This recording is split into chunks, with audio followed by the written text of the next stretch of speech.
Sa pinaigting na kampanya kontra kriminalidad, nasa kote ng Laguna PNP ang mahigit 100 wanted na personalidad sa magkakaiwalay na operasyon.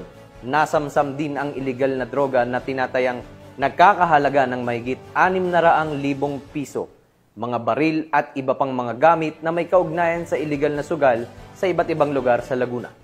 Alamin ang report mula kay Patrolwoman Mary May Sarturio.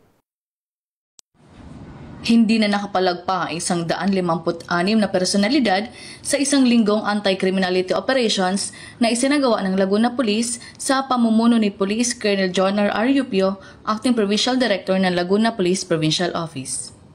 Nakumpiska mula sa 56 na drug personalities ang tinatayang 94.96 gramo ng hinihinalang shabu na may kabuuang estimated street value na 645,728 pesos. 4 na katao naman ang naaresto sa isinagawang operasyon kontra loose firearms at nakumpiska ang 6 na pirasong iligal na baril.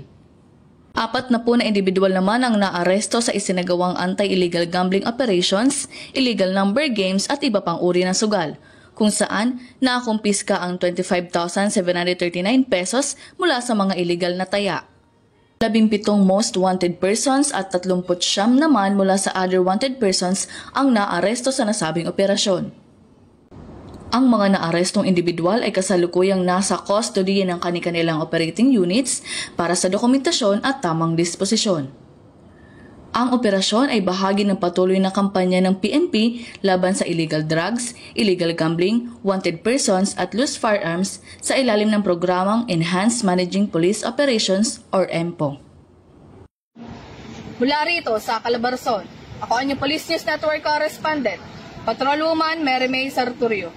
Alagad ng batas, tagataguyod ng Balitang Pulis.